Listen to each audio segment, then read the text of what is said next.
সালামু আলাইকুম। অন্য মঞ্চের আলাপচারিতায় আপনাদের সকলকে আমন্ত্রণ জানাচ্ছি। দিল্লিতে একটি একেবারেই নিরামিষ সেমিনার, আর তাই নিয়ে বাংলাদেশে শুরু তোলপাড়। ওই যে কথায় আছে না, রজ্জুতে স্বপ্ন সর্পভ্রম, মানে দড়িকে দেখে সাপ মনে করা আর সেই ভয়ে পাগল হয়ে যাওয়া। তো ঢাকার হয়েছে, বাংলাদেশে শুরু হয়েছে তাই। ঢাকার আমার দেশ সমেত বিভিন্ন দৈনিক সংবাদ মাধ্যম খবরটি নিয়ে এমন ভাবে নেমেছে বাজারে যেন ভারত মহা অন্যায় করেছে এই সেমিনার ডেকে। বাংলাদেশের সংবাদপত্রগুলোর হাল হয়েছে এখন অনেকটা সেই ছড়াটির মতো, ইউনুসের কোলে বাংলা মিডিয়া দোলে। এই খবর যে শুধু ঢাকার নামি দামি মিডিয়া দিচ্ছে তা নয়, দেশের সব প্রান্তের ছোট বড় শহরের তুচ্ছাতি তুচ্ছ মিডিয়া পর্যন্ত দিয়েছে এই খবর। বড় মিডিয়া যেভাবে পরিবেশন করেছে খবরটি মোটামুটি একভাবে দিয়েছে সমস্ত মিডিয়া। তাতে এমন সন্দেহ করাই যায় ইউনুস সাহেবের সর্বজ্ঞানী প্রেস সচিব, কি যেন নাম, ডাস্টবিন, সরি শফিকুল আলম, তিনি একটা থ্রেড পাঠিয়েছেন সরকারের থেকে সবার কাছে, সূত্র পাঠিয়েছেন, সুতো তোমরা এই অনুযায়ী খবর করো। বিষয়টি নিয়ে বাংলাদেশে কি বলা হচ্ছে সেটা দুটো ছোট মিডিয়ার বয়ান উদ্ধৃত করে বলছি, তারপর যাব আসল ব্যাপারটা কি সেই বিষয়ে।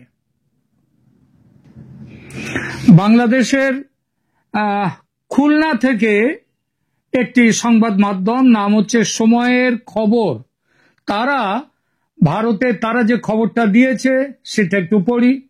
তারা লিখছে, হেডিং দিয়েছে, ভারতের দিল্লিতে বাংলাদেশ বিরোধী দিনব্যাপী সেমিনার, এবং খবরের একদম নিচেই দিয়েছেন 4 জন নেতা নেত্রী, 3 জন পুরুষ, 1 জন নেত্রী মহিলা, তাদের নাম দিয়েছে, ছবি দিয়েছে, এবং তাদের সম্পর্কে বলা হয়েছে যে কথাগুলো, তাদের নামগুলো হচ্ছে সৈয়দ বদরুল আহসান, তানিয়া আমির, তারপর আবুল হাসনাত মিল্টন এবং হারুন অল রশিদ। এবং এই পত্রিকাটি আবার লিখে দিচ্ছে যে কি ছিল কনসেন্ট নোট, সেটাও তারপরে একটা ছোট হেডলাইন করে দিচ্ছে, চীন, পাকিস্তান ও বাংলাদেশের অভিন্ন স্বার্থ ভারতের জন্য নিরাপত্তার চ্যালেঞ্জ তৈরি করেছে। এটা হচ্ছে সেমিনারের কনসেপ্ট নোট। তারপরে ডক্টর শহীদুজ্জামান, বাংলাদেশের তিনি একজন বিশ্লেষক, তিনি রাজনৈতিক বিশ্লেষক, তার কথা দেয়া রয়েছে, বাংলাদেশ বিরোধী প্রপাগান্ডা চালিয়ে দিল্লি সফল হবে না।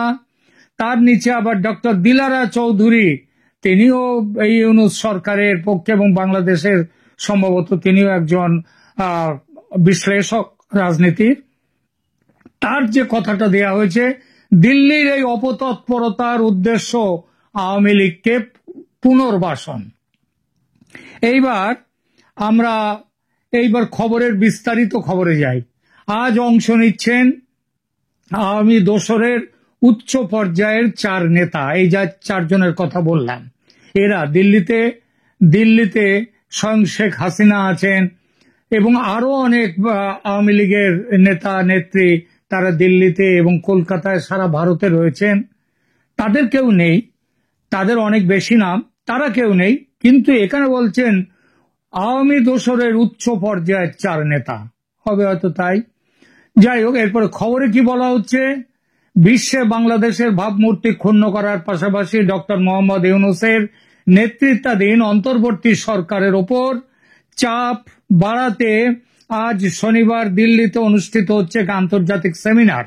জুলাই বিপ্লবে পতিত স্বৈরাচার শেখ হাসিনার পতনের পর ভারতের পক্ষ থেকে গত 1 বছর ধরে বাংলাদেশ বিরোধী যেসব মিথ্যা প্রোপাগান্ডা ও বয়ান তুলে ধরা হয়েছে, সেমিনারেও সেসব স্থান পাবে।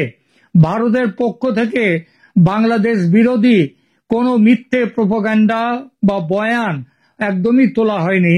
ভারতের পক্ষ থেকে মানে যদি বোঝায় যে ভারতের সোশ্যাল মিডিয়া কিংবা মিডিয়ার পক্ষ থেকে, মিডিয়ার কোনো বড় মিডিয়াও এরকম বাজে খবর দেবে না, সোশ্যাল মিডিয়ায় কেউ না কেউ দিতেই পারে এবং দিয়েছেও, অস্বীকারের জায়গা নেই, কিন্তু সেটাকে ভারতের পক্ষ থেকে বলাটা কি ঠিক হলো মানে সংবাদপত্রে? যাই হোক, তাকে বলেছে দিল্লি ও ঢাকার একাধিক কূটনৈতিক সূত্র আমার দেশকে এসব তথ্য জানিয়েছে। রাজনৈতিক এবং আন্তর্জাতিক বিশ্লেষকরা দিল্লির এই তৎপরতাকে বাংলাদেশ বিরোধী প্রোপাগান্ডা আখ্যা দিয়ে বলেছেন দেশে অস্থিতিশীল পরিস্থিতি তৈরি করে। আরে বাবা, অস্থিতিশীল পরিস্থিতি এখনো তৈরি করতে হবে? অস্থিতিশীল পরিস্থিতি, বাংলাদেশে কি এখন স্থিতিশীল কোনো পরিস্থিতি আছে? এটা তো অস্থিতিশীল পরিস্থিতি, এতটাই অস্থিতিশীল পরিস্থিতি যে পাকিস্তান আমলেও এইরকম হাল ছিল না, এবং বাংলাদেশ আমলেও সেই 1971-এর পর থেকে 72 থেকে তখনও এইরকম দেখা যায়নি বাংলাদেশের পরিস্থিতি আজ যা আছে। যাই হোক, এখানে বলা হচ্ছে দেশে অস্থিতিশীল পরিস্থিতি তৈরি করে পতিত আওয়ামী লীগের পুনর্বাসনের পথ খুঁজছে ভারত। দিল্লি বারবার ঢাকাকে চ্যালেঞ্জ ছুড়বে। এই চ্যালেঞ্জ মোকাবিলায় জুলাই গণ অভ্যুত্থানের পক্ষের সব রাজনৈতিক দলের ঐক্য জরুরি। জুলাই গণ অভ্যুত্থান এখন কোথায়? তাদের আর দেখা যাচ্ছে? কোথাও দেখা যাচ্ছে না। আচ্ছা, এছাড়া আরো একটি সংবাদপত্রের ছোট্ট একটি প্রতিবেদন, সেটাও তুলে নিয়ে আসি। এই পত্রটি যে বলছে, এরা যা বলছে সেটা হচ্ছে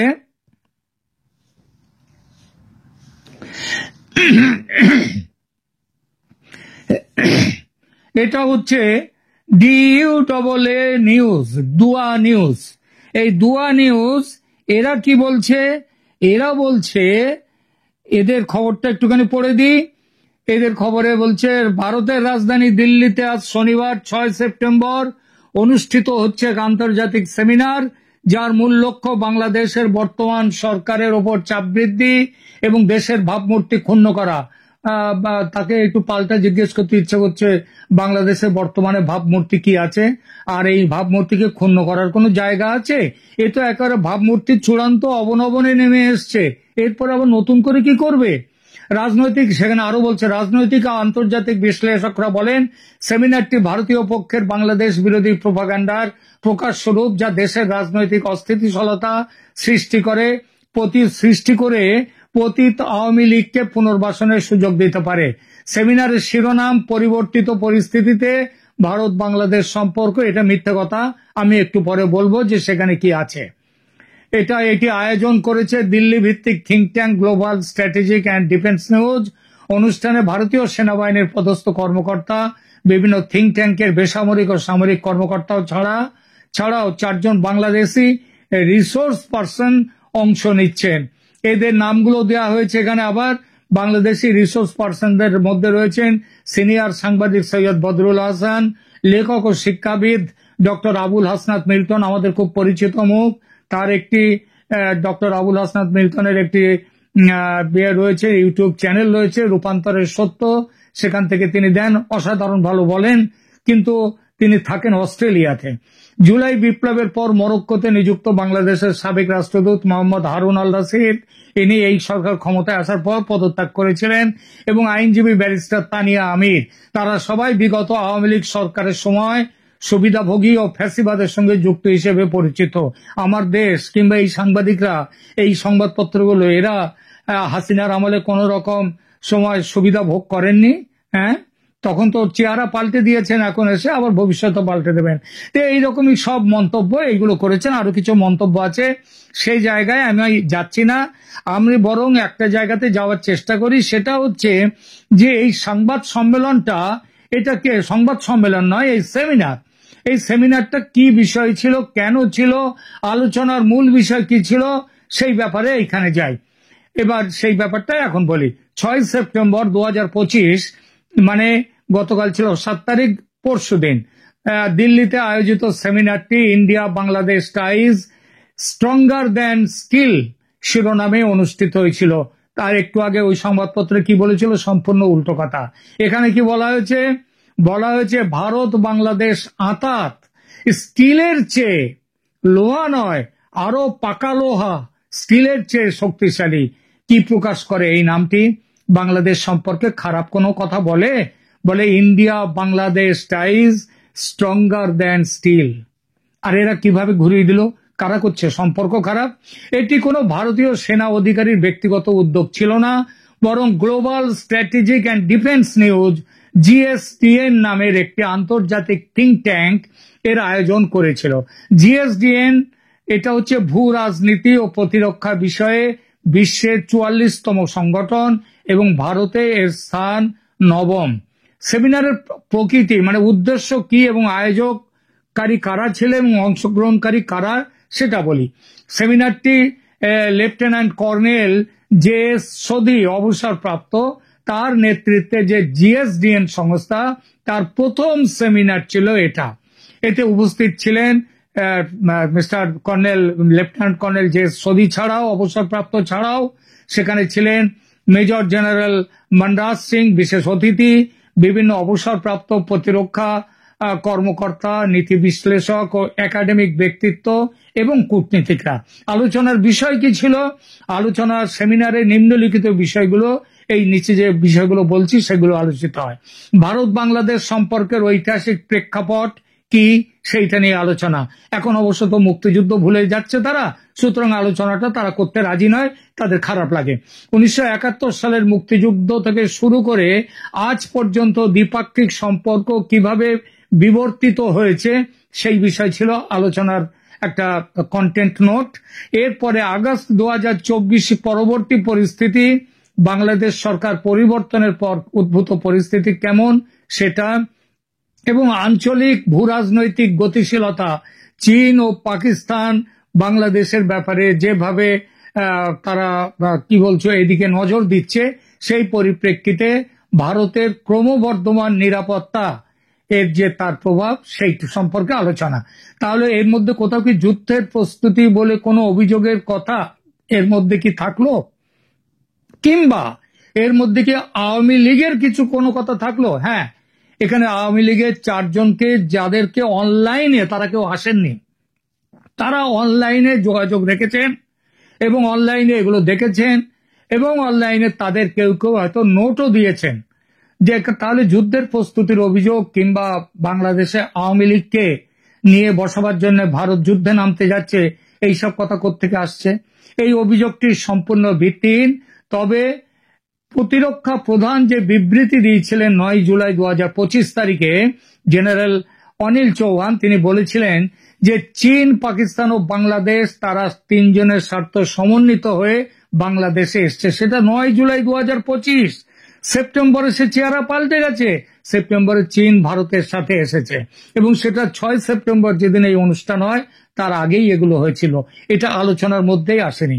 এছাড়া পাকিস্তানি হুমকি, যেটা 4 আগস্ট 2025 তারিখে পাকিস্তান সেনাবাহিনীর আইএসপিআর এর ডিজি বলেছিলেন আমরা পূর্ব থেকে শুরু করব, যা বাংলাদেশ থেকে ভারতের বিরুদ্ধে যুদ্ধ শুরুর ইঙ্গিত। এবং এই পরিপ্রেক্ষিতে ভারতের কিছু সামরিক কার্যক্রম কি করেছে, কি করা উচিত, এই নিয়ে আলোচনা। ভারতের ইস্টার্ন কমান্ড নিয়মিত সামরিক মহড়া পরিচালনা করে থাকে, যার মধ্যে রয়েছে অনুশীলন, প্রচন্ড প্রহার কিভাবে করতে হবে, ও তার নাম দিয়েছে অনুশীলন প্রচন্ড প্রহার। তারপরে নাম দিয়েছে, এটা হচ্ছে অরুণাচল প্রদেশের। তারপরে হচ্ছে অনুশীলন পূর্বী প্রহার, এটা হচ্ছে ভারত চীন সীমান্তে। এগুলো সবই রুটিন প্রতিরক্ষা প্রস্তুতির অংশ, কোনো নির্দিষ্ট দেশের বিরুদ্ধে যুদ্ধের প্রস্তুতি নয়। সুতরাং এই অপপ্রচারের উৎস ও প্রকৃতি মিথ্যা তথ্য প্রচারের প্যাটার্ন, এটা বাংলাদেশে আজকাল খুব দেখা যাচ্ছে। এটা সেমিনারের ভুল ব্যাখ্যা এবং তবে এই সমস্তগুলো এবং অতিরঞ্জিত ভাষা, যুদ্ধের প্রস্তুতি ইত্যাদি বলা হচ্ছে। এবার আসি আওয়ামী লীগের প্রসঙ্গ, যদি এর মধ্যে কতটা কি ছিল। এমন নয় যে আওয়ামী লীগকে ফেরাবার জন্য ভারত কোনো সামরিক ব্যবস্থা নিয়েছে বা নেয়ার পরিকল্পনা করেছে। ভারত চাইছে শান্তিপূর্ণ উপায়ে নির্বাচনের মাধ্যমে বাংলাদেশের জনগণের পছন্দের একটা সরকার প্রতিষ্ঠিত হোক, যাকে বাংলাদেশের মানুষ চাইবে তাদেরকে। আর তোমরা আমেরিকার উস্কানিতে, পাকিস্তানের উস্কানিতে আওয়ামী লীগকে বাদ দিয়ে নিজেদের মতো একটা আমেরিকার দালাল সরকার, পুতুল সরকার প্রতিষ্ঠা করবে, এটা ভারত মানবে না। এই জন্য এটা শুধু ভারত নয়, বিশ্বের আরো অনেক দেশ দাবি করেছে আওয়ামী লীগকে নির্বাচনে অন্তর্ভুক্ত করতে। এটা বাংলাদেশের ইউনূস সরকার এবং অন্যরা চায় না। নিশ্চিতভাবেই বলা যায় আওয়ামী লীগকে বাদ দিয়ে নির্বাচন করতে হলে সে নির্বাচন করতে দেবে না ভারত। কারণ বাড়ির পাশে ওই যে সমস্ত জঙ্গি সন্ত্রাসবাদীরা, মৌলবাদীরা, ওরা ওখানটায় কালসাপ হয়ে ঘুরে বেড়াবে, সেখানে সে দেশে কালসাপের চাষ হবে, এটা কেউ চায় না, ভারতও চায় না। কারণ কালসাপ তো ভালো কথায় তার বিষ ফেলে দেয় না, ফেলতেও পারে না, তাকে মেরে ফেলতে হয়, সেই সম্ভাবনা যে একেবারে নেই তা কিন্তু নয়। তবে তার জন্য সেমিনারে আলোচনা করে কেউ এগোয় না, কেউ কোনোদিন এগোবে না। ঠিক আছে, এখনকার মতো এখানেই রাখছি, ভালো থাকবেন।